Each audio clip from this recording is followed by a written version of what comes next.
Hello, and welcome to Ralph Reads, brought to you by TURN, the United Ronin Networks, here on YouTube. My name is Ralph Anthony Garcia, also known as R4. Please like, share, and subscribe to the United Ronin Networks. We are Ronin. On this edition of Ralph Reads, I will take you through not history, but our story, if that makes any sense. Today, I present to you the story of John Henry, adapted by George Grow. Without further ado, let the reading commence. Today, we tell a traditional American story called A Tall Tale. A tall tale is a story about a person who is larger than life. The descriptions in the story are exaggerated, much greater than in real life. Long ago, the people who settled in undeveloped areas of America first told tall tales. After a hard day's work, people gathered to tell each other stories. Each group of workers had its own tall tale hero. An African-American man named John Henry was the hero of former slaves and the people who built the railroads. He was known for his strength. Railroads began to link the United States together in the 19th century. The railroads made it possible to travel from one side of the country to the other in less than a week. Before then, the same trip might have taken up to 6 months. Railroad companies employed thousands of workers to create the smooth, flat pathways required by trains. John Henry was perhaps the most famous worker. He was born a slave in the southern United States. He became a free man as a result of America's Civil War. Then he worked for the railroads. Confirming details of John Henry's life is not possible. That is because no one knows if he really lived. This is one of the things that makes his story interesting. However, John Henry is based in part on real events. Many people say he represented the spirit of growth in America during this period.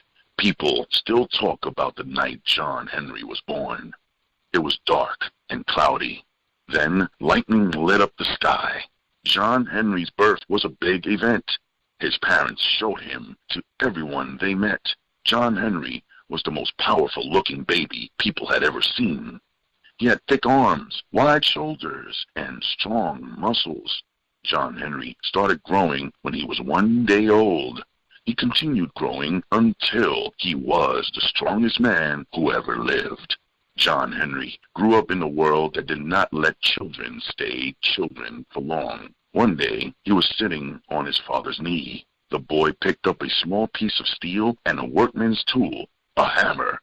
He looked at the two objects, then said, "A hammer will be the death of me." Before John Henry was 6 years old, he was carrying stones for workers building a nearby railroad. By the age of 10, he worked from early in the morning until night. Often, he would stop and listen to the sound of a train far away. He told his family, "I am going to be a steel driver someday." Steel drivers helped create pathways for the railroad lines. These laborers had the job of cutting holes in rock. They did this by hitting thick steel drills or spikes. By the time John Henry was a young man, he was one of the best steel drivers in the country. He could work for hours without missing a beat. People said he worked so fast that his hammer moved like lightning. John Henry was almost 2 meters tall. He weighed more than 90 kilograms. He had a beautiful, deep voice and played an instrument called a banjo. John Henry married another steel driver, a woman named Polly Ann. They had a son. John Henry went to work as a steel driver for the Chesapeake and Ohio Railroad, or C&O. The company asked him to lead workers on a project to extend the railroad into the Allegheny Mountains. The workers made good progress on the project until they started working near Big Bend Mountain in West Virginia. The company's owners said the mountain was too big to build a railroad around it. So the workers were told they had to force their drills through it. This meant creating a tunnel more than 1.5 kilometers long. The project required about 1,000 laborers and lasted 3 years. Pay was low, and the work was difficult.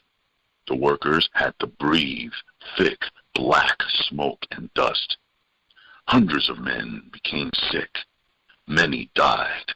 John Henry was the strongest and fastest man involved in the project. He used a hammer that weighed more than 6 kilograms.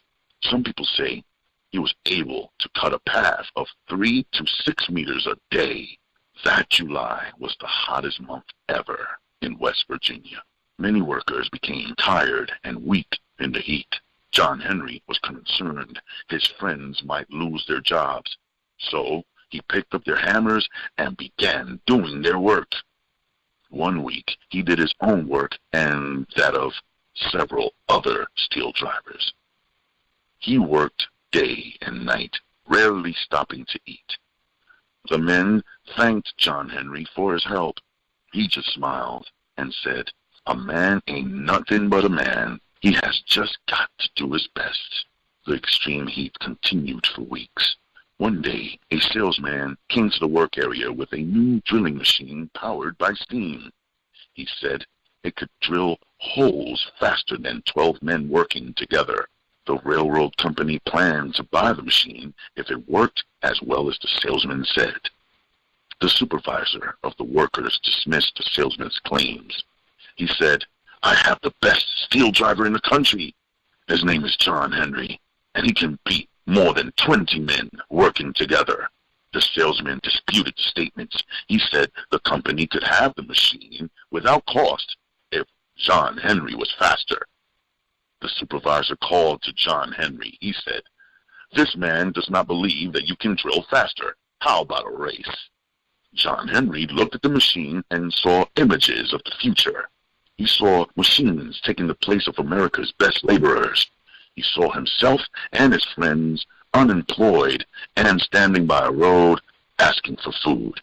He saw men losing their families and their rights as human beings. John Henry told the supervisor he would never let the machine take his job. His friends all cheered. However, John Henry's wife, Polly Ann, was not happy. "Competing against the machine will be the death of you," she said. "You have a wife and a child. If anything happens to you, we will never smile again." John Henry lifted his son into the air. He told his wife, "A man ain't nothing but a man, but a man always has to do his best.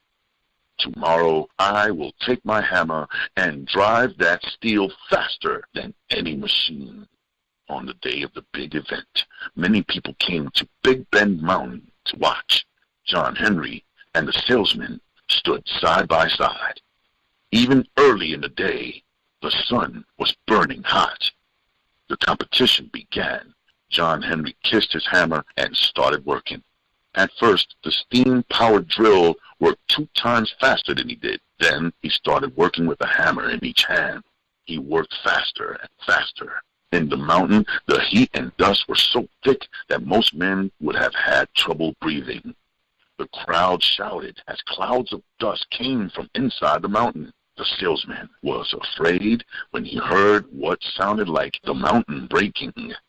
However, it was only the sound of John Henry at work. Polly Ann and her son cheered when the machine was pulled from the tunnel. It had broken down. Polly Ann urged John Henry to come out, but he kept working faster and faster. He dug deep into the darkness, hitting the steel so hard that his body began to fail him. He became weak, and his heart burst. John Henry fell to the ground. There was a terrible silence. Polly Ann did not move because she knew what happened. John Henry's blood spilled over the ground, but he still held one of the hammers. "I beat them," he said. His wife cried out, "Don't go, John Henry. Bring me a cool drink of water," he said. Then he took his last breath. Friends carried his body from the mountain. They buried him near the house where he was born. Crowds went there after they heard about John Henry's death. Soon, the steam drill and other machines replaced the steel drivers. Many laborers left their families looking for work. They took the only jobs they could find. As they worked, some sang about John Henry. Kind folks, this concludes today's edition of Ralph Reads. I would like to thank you, fellow kings and queens, for stopping by. You may connect with me on Twitter and Instagram, as well as Periscope, at RGMC2407. Drop me an email at rgmc2407@gmail.com. If you would like to leave me a small donation, please do so via paypal.me/RGMC2407. Or you can use the Cash App. My cash tag is RGMC2407. You can find me on YouTube on my very own channel, RGMC. Ralph Garcia, Master of Ceremonies, and you can also find me here at home on the United Ronin Networks. We are Ronin. Fellow royalty, pick up a good book, read a good story, and set your good self free. I appreciate you and love you like cooked food. I will see you kind folks on the next edition of Ralph Reads. Choose.